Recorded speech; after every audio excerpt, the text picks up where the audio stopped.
Welcome back to another Subnautica video, and right now I am exploring this biome that I found last episode. I think this biome is called the Grassy Plateaus. Ooh, and hello there, mister. What are you? Reginald? Okay, cool. But anyway, I am exploring this biome that I found last episode that I think is called the Grassy Plateaus. And I found this large wreckage right here at the end of last episode, and I was trying to explore it, but then the aurora blew up, so I got sidetracked after that.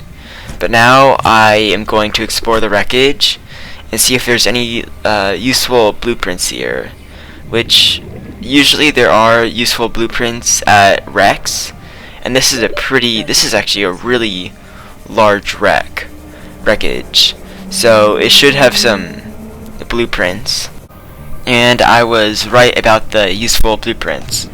This wreckage had 2 Seamoth fragments, which was enough to complete my the blueprints for the Seamoth. And if you don't know what the Seamoth is, it is like this little submersible that really helps in Subnautica for exploration. And I have the blueprints for it, meaning that I can get it pretty much. The only problem is I still need the blueprints for a mobile vehicle bay so that I can actually build the Seamoth, because I need a mobile vehicle bay to build the Seamoth. I also spent a substantial amount of time trying to get through the wreckage to this little data box, which data boxes automatically give you the blueprints to some kind of useful tool usually, and I was trying to get to this data box, but for some reason it was like right there and I just couldn't get to it. So yeah, that was annoying. The wreckage did not have much to offer besides for the Seamoth fragments, but what I realized is that the different biomes that I've explored have a different depth pretty much. So the safe shallows is anywhere from, I guess, 0 to 50 meters deep. The kelp forest, the creepvine forest, is anywhere from 25 to 75 meters deep. And I think the grassy plateaus is anywhere from like 50 to more than 100 meters deep. So it is the deepest biome, by far the deepest biome that I have explored so far. Although there are much deeper biomes in the future, I think, like 1,000 meters deep. So yeah, I still have a long ways to go. Also, while exploring more than 100 meters deep, your oxygen starts running out faster. I mean, I don't know if it has to do with like the pressure or anything, but it makes diving more than 100 meters deep pretty difficult. While exploring the grassy plateaus, I found this angry plant called the tiger plant, and it very nearly killed me. Luckily I have not died yet, but I almost died from a plant. I also started receiving some radio transmissions from the Sunbeam, which is a trading ship, and eventually it comes to try to save you and take you off the planet, but some unfortunate things happen. And that just, yeah, it doesn't end well. On the far side of the system, it's going to take more than a week to reach your position. Do you still need our assistance? Over. I'll try them again tomorrow. Damn charter's going to have us blowing our credits running errands for Altera. See what the long-range scans pick up in the meantime. As I was searching for mobile vehicle bay fragments, I instead found fragments for other items that I didn't quite need as much at the time.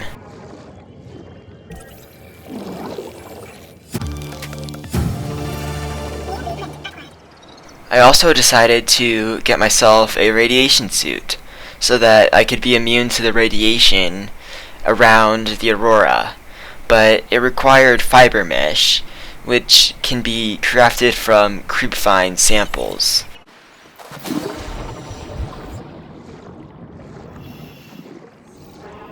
Luckily, creepvine samples are really easy to get. All I had to do was just cut the creepvine stalks, and voila, I got creepvine samples so I can make fiber mesh. With the fiber mesh, I not only made a radiation suit, but I also made a rebreather, which is going to be super nice because it's just going to extend my breath even more underwater. But I'm not going to put it on until I patch up the radiation at the Aurora, because right now I kind of need a radiation suit.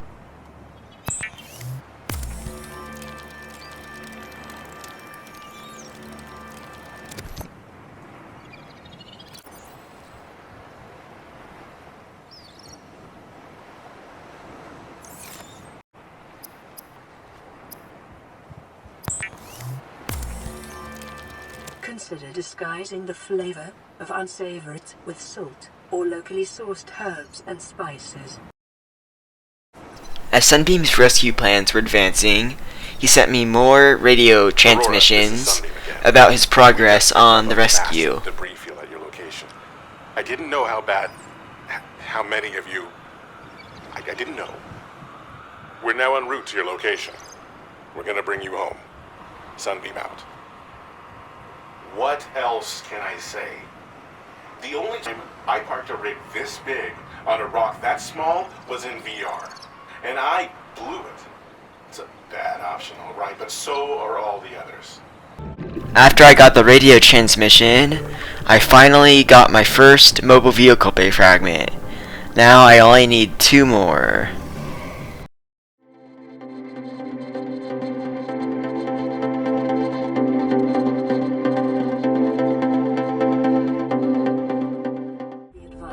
A common complication for cave divers is loss of orientation, followed by eventual asphyxiation.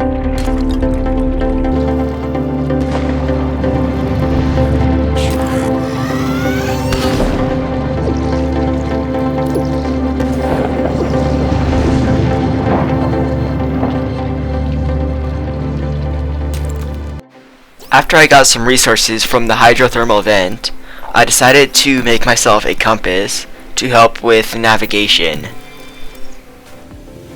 While exploring the safe shallows for some more mobile vehicle bay fragments, I discovered that brain corals release bubbles that allow you to breathe underwater, which is actually a pretty cool feature that it's super handy. While exploring the Grassy Plateaus, I discovered floaters, which I figured out if I pick up the floaters and take them off of the rocks will sink. So it's pretty cool how the floaters actually, like, how physics work in this game, and how, like, these floaters, these organisms, make the rocks float. Out of all of the games that I have played, I think that Subnautica has by far the best physics. While exploring the creepvine forest, I found a wreckage, which actually was really useful. The entrance to the wreck was hard to find, but once I went into it, which was kind of scary and dangerous, but once I went into it, I found all sorts of scannables, and 2 of those scannables were mobile vehicle bay fragments. New blueprint acquired.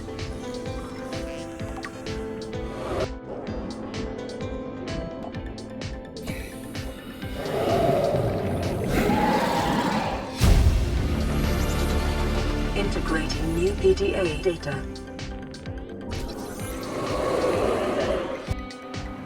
I now finally have the blueprints I need in order to make a mobile vehicle bay. So I just need titanium ingots, lubricant, and a power cell, or just a titanium ingot, to make a mobile vehicle bay. Luckily, I have all the titanium I need in order to make both a mobile vehicle bay and a Seamoth. I don't know how to get a power cell. 2 batteries and silicone rubber. I wonder if I have any rubber.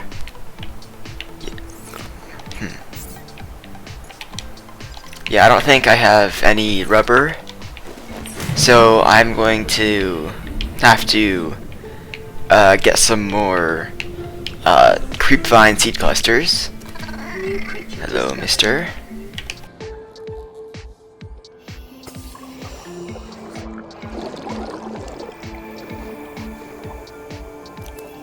And then I also need a power cell to make the Seamoth, I think.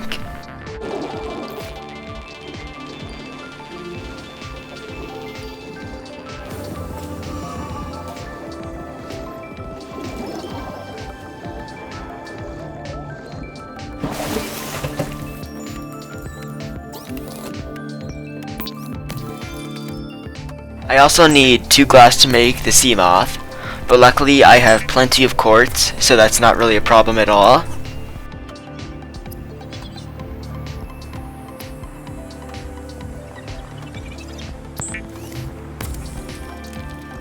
I'll eat this. Accustomed to synthetic foods to be repulsed by eating an animal carcass. Remember that humans survived this way for millennia. You can too. Lubricant. Yep. I forgot about lubricant.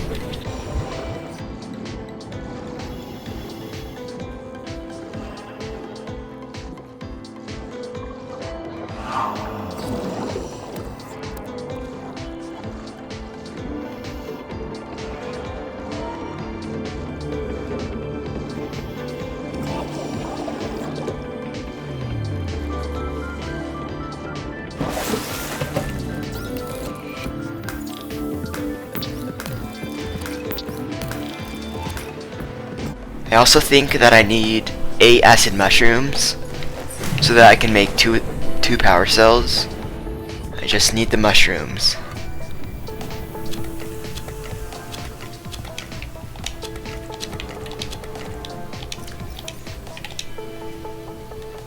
Okay, so that is 7. Dang it, I need 8. Luckily these things are super easy to get.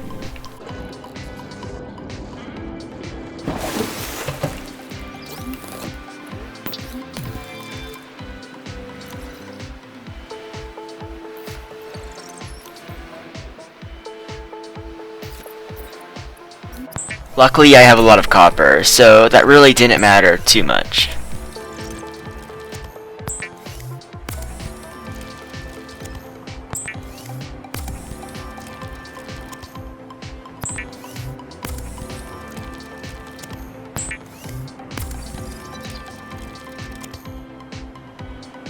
Okay, now I should be able to make a mobile vehicle bay.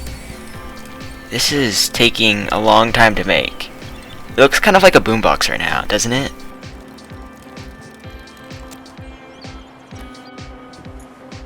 So now I have to figure out how to use this thing. It takes up a lot of inventory space. 9 slots, that's a lot.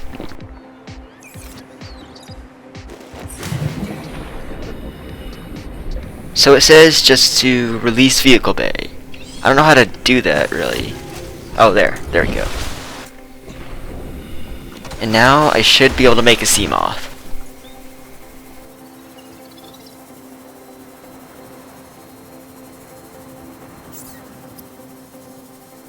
Oh, nope. I still need a titanium ingot. Okay, luckily that's easy to get.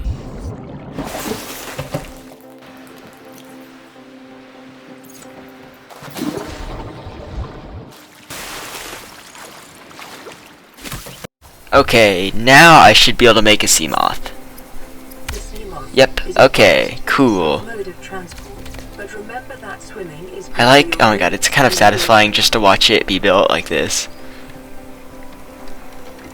There we go, nice.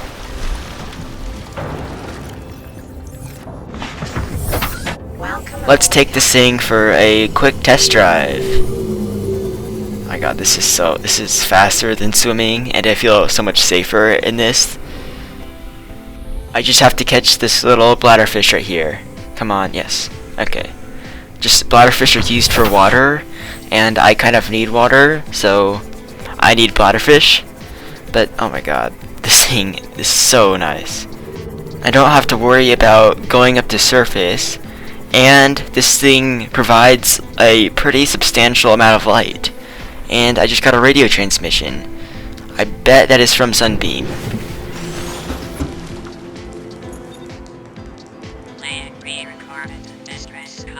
This is Officer Keenan, Lightpod 9. Never mind. The captain Yeah, just a distress call. I have assumed command. The last thing the captain did was give me coordinates for dry land. We regroup 1.5 kilometers southwest of the crash site. Stay together and good luck. This message will now repeat. Rendezvous coordinates corrupted. Transmission origin coordinates downloaded. Signal located. Okay, so I think that message actually showed the coordinates, or showed the general area of where an island is, that direction. But that is for next episode to go to, because this episode has gone on for long enough.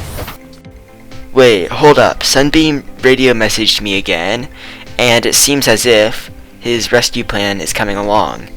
But that is for next episode, along with finding the rendezvous point, because, yeah, as I said, this episode has gone on for long enough. So next episode might not be too much underwater, and it might be more actually on land, on islands. It will be checking out islands. So that's exciting. But yeah, that is it for this episode. And yeah, I still have to show the message that I got from Sunbeam. No, Aurora. We're from a little transgov on the far side of Andromeda, and we have a saying there. There's no bad without the good, no good without the bad. Sounds like you tasted a bunch of the former, but that only means you're overdue a whole lot of the latter. Might just be we're it. We're scanning for somewhere to park. We'll be in touch when we find it. Sunbeam out.